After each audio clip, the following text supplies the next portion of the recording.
নমস্কার। বিপদের পর মহাবিপদ।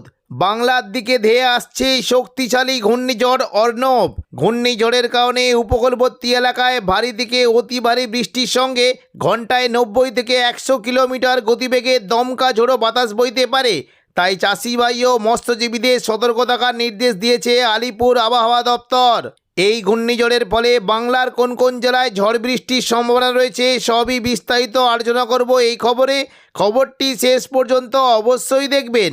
আর আপনি কোন জেলা থেকে আবহাওয়ার খবরটি দেখছেন সেই জেলাটি কমেন্ট করে অবশ্যই জানিয়ে দেবেন। নমস্কার। এই মুহূর্তে আলিপুর আবহাওয়া দপ্তরের গুরুত্বপূর্ণ খবর। বঙ্গোপসাগরে তৈরি হওয়া নিম্নচাপটি ক্রমশ শক্তি হারিয়ে দক্ষিণ আন্দামান সাগরের কাছে অবস্থান করেছে। তবে এই সিস্টেমের ফলে আজও দক্ষিণবঙ্গের উপকূলবর্তী জেলার দিকে দু এক পশলা হালকা বৃষ্টি হতে পারে। বিশেষ করে কিছুটা উড়িষ্যার ভুবনেশ্বর সংলগ্ন জায়গা এবং পাশাপাশি দীঘা সংলগ্ন উপকূলবর্তী জায়গার দিকে মেঘলাকার সঙ্গে দু এক পশলা ছিটেফোঁটা বৃষ্টি হতে পারে। তবে উত্তরবঙ্গে মূলত বৃষ্টির পরিমাণটা থাকবে 26 তারিখ। দেখুন যদি আমরা দেখি বৃষ্টি কিন্তু পরিমাণটা রয়েছে দুপুর থেকে বিকেলের মধ্যে উত্তরবঙ্গের বিশেষ করে দার্জিলিংয়ের দিকে বজ্র বিদ্যুৎ সহ হালকা বৃষ্টি হতে পারে। এবং আশেপাশে দেখুন যদি আমরা দেখি মোটামুটি 26, 27, 28 এই 3 দিন দক্ষিণবঙ্গের বৃষ্টির সম্ভাবনা তেমন না থাকলেও উত্তরবঙ্গের বিশেষ করে দার্জিলিং এবং কালিম্পংয়ের দিকে মেঘলাকার সঙ্গে দু এক পশলা হালকা বৃষ্টি হতে পারে। তবে 8 তারিখ করে আবারও কিন্তু বাংলাদেশ অর্থাৎ দেখুন উত্তর পূর্ব বাংলাদেশ সংলগ্ন এলাকায় নতুন করে একটি নিম্নচাপ আসতে চলেছে, যার ফলে বাংলাদেশের পাশাপাশি আসাম, উত্তরবঙ্গ এবং দক্ষিণবঙ্গের উত্তর 24 পরগনা সংলগ্ন এলাকায় বজ্র বিদ্যুৎ সহ বৃষ্টি হতে পারে।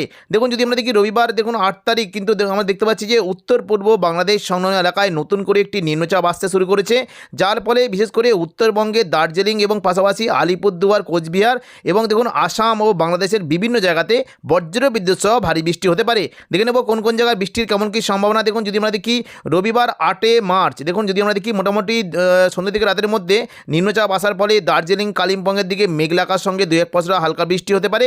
কিছুটা আলিপুরদুয়ার, কোচবিহারের দিকে বৃষ্টির আশঙ্কা রয়েছে এবং পাশাপাশি সিলেট, শিলং, গুয়াহাটি, গোলপাড়া, টুরা এই সমস্ত জায়গাতেই বজ্র বিদ্যুৎ সহ ভারী বৃষ্টি হতে পারে।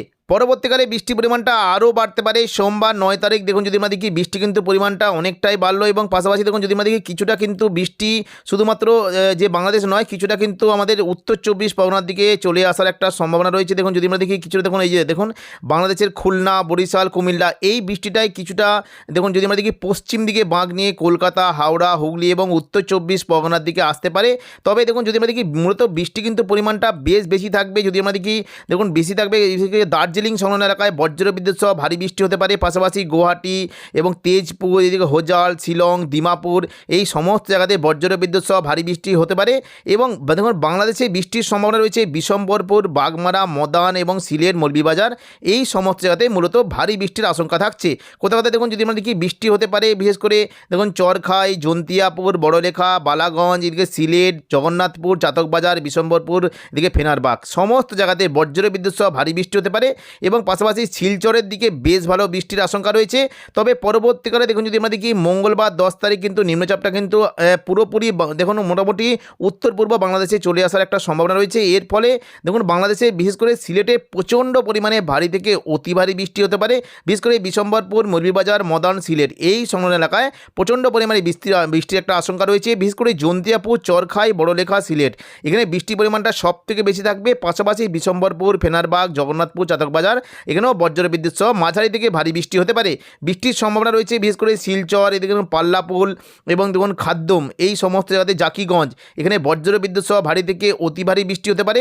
এবং পরবর্তীকালে দেখুন যদি আমরা দেখি এর ফলে দক্ষিণবঙ্গে কিন্তু বৃষ্টির কিন্তু তেমন কোনো সম্ভাবনা থাকবে না। শুধুমাত্র উত্তরবঙ্গে বৃষ্টি কিন্তু পরিমাণটা বাড়তে পারে। মূলত আসাম, উত্তরবঙ্গ এবং বাংলাদেশ এই সমস্ত এলাকায় বৃষ্টি হতে পারে। এবং পরবর্তীকালে দেখুন যদি আমরা 10 তারিখ দুপুর থেকে বিকেলের মধ্যে দেখি বৃষ্টি কিন্তু পরিমাণ রয়েছে বাংলাদেশে সিলেট, শিলং এবং কিছুটা কুমিল্লার দিকে বৃষ্টিটা নেমে যাওয়ার আশঙ্কা রয়েছে। চট্টগ্রামের দিকে বৃষ্টি হতে পারে বুধবার 11 তারিখ নাগাদ। দেখুন যদি আমরা দেখি নিম্নচাপটা কিন্তু আস্তে আস্তে কিন্তু এবার আমাদের দেখছি যে দেখুন এটা মোটামুটি বাংলাদেশের নিচের দিকে নেমে যাওয়ার আশঙ্কা রয়েছে, অর্থাৎ উপকূলবর্তী জায়গাতে বৃষ্টি হতে পারে বিশেষ করে কুমিল্লা, বরিশাল, কলাপাড়া, চট্টগ্রাম, ঢাকা, খুলনা এবং কিছুটা আমাদের সুন্দরবন, হলদিবাড়ির দিকে বৃষ্টি হতে পারে। এবং দেখুন বুধবার যদি দুপুর থেকে বিকেলের মধ্যে দিকে বৃষ্টি কিন্তু কিছুটা হতে পারে মানে পুরো বাংলাদেশের বিশেষ করে দেখুন ওই যে উত্তর পূর্ব এবং পাশাপাশি দেখুন যদি আমরা দেখি কিছুটা কিন্তু পূর্ব দক্ষিণ দিকেও কিন্তু বৃষ্টির একটা আশঙ্কা থাকছে। ঢাকা, কুমিল্লা, সেনবাগ, চট্টগ্রাম এই সমস্ত এলাকাতে বজ্র বিদ্যুৎ সহ বৃষ্টি হতে পারে। বৃহস্পতিবার 26 তারিখ দেখুন যদি আমরা দেখি কলকাতার সংলগ্ন এলাকায় রাতের তাপমাত্রা 19 ডিগ্রি সেলসিয়াসের আশেপাশে থাকতে পারে। বর্ধমান, শান্তিপুর, আরামবাগ, কোলাঘাট, খড়গপুর এই সমস্ত জায়গায় 15 থেকে 16 ডিগ্রি সেলসিয়াসের আশেপাশে তাপমাত্রা থাকতে পারে। পাশাপাশি দেখুন যদি আমরা দেখি বিশেষ করে পুরুলিয়া, বাঁকুড়ার দিকে তাপমাত্রা 15 থেকে 16 ডিগ্রি থাকতে পারে এবং দুর্গাপুরের দিকে 17 ডিগ্রি পর্যন্ত নেমে যাওয়ার আশঙ্কা রয়েছে। এদিকে দেখুন যদি আমরা দেখি কাটোয়ার দিকে তাপমাত্রা 15 ডিগ্রি হতে পারে। সিউড়ি, দুমকা, নৌলাটির দিকে 16 থেকে 17 এবং মুর্শিদাবাদ দিকে 16 ডিগ্রি সেলসিয়াসের আশেপাশে তাপমাত্রা নেমে যাওয়ার আশঙ্কা রয়েছে। বৃহস্পতিবার দেখুন যদি আমরা দেখি মোটামুটি দক্ষিণবঙ্গের আবহাওয়া পরিষ্কার থাকবে, কুয়াশা তেমন কোনো সম্ভাবনা নেই, শুধুমাত্র উপকূলবর্তী এলাকার দিকে কুয়াশা থাকতে পারে। দেখুন এই যে উপকূলবর্তী সুন্দরবন, হলদিবাড়ি এই সমস্ত এলাকাতে একটু কুয়াশা থাকতে পারে। এই দেখুন গোসাবা, ঝড়খালি, হলদিয়া, গঙ্গাসাগর, সুন্দরবন এই সমস্ত এলাকাতে কুয়াশা থাকার একটা সম্ভাবনা রয়েছে। তবে বালাসোড়ার দিকে ঘন কুয়াশা থাকতে পারে, কিছুটা কলাপাড়ার দিকে কুয়াশা থাকার একটা সম্ভাবনা রয়েছে। এবং শনিবার 28 তারিখ দেখুন যদি আমরা দেখি ঘন কুয়াশা থাকতে পারে। শনিবার 28 তারিখ বিশেষ করে খড়গপুর, কোলাঘাট, কলকাতা, হাওড়া, হুগলি, উত্তর 24 পরগনা, দক্ষিণ 24 পরগনা এই সমস্ত জায়গায় ঘন কুয়াশা থাকার একটা সম্ভাবনা রয়েছে। দেখুন দেখে নেবো কোন কোন জায়গায় দেখুন কুয়াশা থাকতে পারে। মূলত এই যে জায়গাগুলি রয়েছে গোসাবা, জয়নগর, মাঝেরপুর, হলদিয়া, বারুইপুর এখানে মেঘলা আকাশ সঙ্গে হালকা থেকে মাঝারি কুয়াশা থাকতে পারে। তবে ঘন কুয়াশা থাকতে পারে তমলুক, কোলাঘাট, উলুবেড়িয়া, কলকাতা, খড়দা এখানে মেঘলা আকাশ সঙ্গে ঘন কুয়াশা থাকার সম্ভাবনা রয়েছে। এবং পাশাপাশি পশ্চিম দিকের জেলা খড়গপুর, বালিচক, পাঁশকুড়া, চন্দ্রকোনা, গোয়ালতোড়, ঝাড়গ্রাম, গোপীবল্লভপুর এই সমস্ত জায়গাতে বেশ ঘন কুয়াশা থাকতে পারে এবং উপকূলবর্তী জায়গাতেও কুয়াশা থাকতে পারে। বেলদার দিকে কুয়াশা থাকার সম্ভাবনা রয়েছে। পাশাপাশি দেখুন যদি আমরা দেখি কুয়াশা থাকতে পারে বিশেষ করে পিংলা, সবং, ময়না, ভগবানপুর, বালিচক, বেলি এবং উপরের দিকে বিশেষ করে পাঁশকুড়া, খড়গপুর, মেদিনীপুর এই সমস্ত জায়গায় ঘন কুয়াশা থাকার সম্ভাবনা রয়েছে। পাশাপাশি দেখুন যদি আমরা দেখি কুয়াশা থাকতে পারে কিয়তলা, বারুইপুর, বিষ্ণুপুর, শ্যামপুর, তমলুক, বাগনান, বজবজ এবং এদিকে দেখুন কলকাতা দিকে নিউ টাউন, কলকাতা, আমতা সমস্ত জায়গাতে বেশ ঘন কুয়াশা থাকতে পারে এবং খড়দার দিকেও কুয়াশা থাকার একটা সম্ভাবনা রয়েছে। পশ্চিমবঙ্গের পাশাপাশি বাংলাদেশেও কুয়াশা থাকতে পারে। মূলত দেখুন এদিকে যদি আমরা দেখি কলাপাড়া, মঠবাড়িয়া, এদিকে দেখুন শ্যামনগর, সাতক্ষীরা, খুলনা, পিরোজপুর সমস্ত জায়গাতেই ঘন কুয়াশা থাকার সম্ভাবনা রয়েছে। দেখে নেব পরবর্তীকালে দেখুন যদি আমরা দেখি 1 মার্চ রবিবার কেমন কী আবহাওয়া থাকবে। দেখুন 1 মার্চ রবিবার কিন্তু দক্ষিণবঙ্গের আবহাওয়া কিছুটা পরিষ্কার হলেও কোনো কোনো জায়গায় বিশেষ করে দেখুন পশ্চিম দিকে ঝাড়গ্রাম সংলগ্ন এলাকায় এবং কিছুটা পশ্চিম মেদিনীপুরের দিকে মেঘলা আকাশ সঙ্গে ঘন কুয়াশা থাকতে পারে। হাওড়া, হুগলি, কলকাতার দিকে মেঘলা আকাশ সঙ্গে হালকা কুয়াশা থাকার সম্ভাবনা রয়েছে। খুলনা, বরিশাল, কলাপাড়া, কুমিল্লা এবং চট্টগ্রাম এই সমস্ত জায়গাতে বেশ ভালো কুয়াশা থাকতে পারে। এবং সোমবার 2 তারিখ করে কিন্তু আবহাওয়া বেশ পরিষ্কার থাকবে। দেখে নেব 10 তারিখ করে আমাদের দক্ষিণবঙ্গে আবহাওয়া কেমন কী থাকবে, শীত কি আদৌ চলে যাওয়ার আশঙ্কা রয়েছে নাকি। দেখুন 10 তারিখ মঙ্গলবার যদি আমরা সকাল থেকে দেখি দক্ষিণবঙ্গে রাতের তাপমাত্রা কিন্তু 24 ডিগ্রি সেলসিয়াসের আশেপাশে থাকতে পারে বিশেষ করে কলকাতার দিকে। বাকি যদি আমরা দেখি বর্ধমান এবং পাশাপাশি নদিয়া, মুর্শিদাবাদ, বোলপুর, গুসকরা, কাটোয়া সমস্ত জায়গাতে তাপমাত্রা 21 থেকে 22 ডিগ্রি সেলসিয়াসের আশেপাশে থাকতে পারে।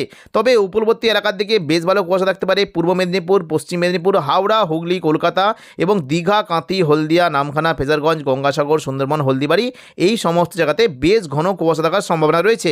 পাশাপাশি দেখুন যদি আমরা দেখি কিছুটা কিন্তু কুয়াশা থাকতে পারে ঢাকা, কুমিল্লা, চট্টগ্রাম এই সমস্ত এলাকাতেও মোটামুটি তাপমাত্রা 23 থেকে 24 ডিগ্রি সেলসিয়াসের আশেপাশে থাকতে পারে। ঢাকা, কুমিল্লা, খুলনার দিকে বেশ ভালো কুয়াশা থাকতে পারে এবং পাশাপাশি দেখুন ময়মনসিং, সিলেটের দিকে কুয়াশার পাশাপাশি হালকা মাঝারি বৃষ্টির আশঙ্কা রয়েছে। সিলেটের দিকে বেশ ভালো বৃষ্টি হতে পারে, ভারী বৃষ্টির আশঙ্কা রয়েছে।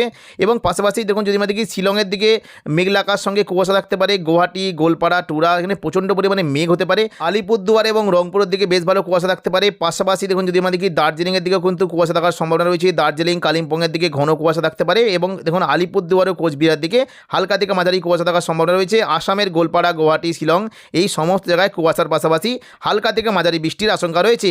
তো এখনকার মতো খবর এখানেই। পরবর্তী আপডেট পাওয়ার জন্য চ্যানেলটিকে অবশ্যই সাবস্ক্রাইব করে রাখবেন। ধন্যবাদ।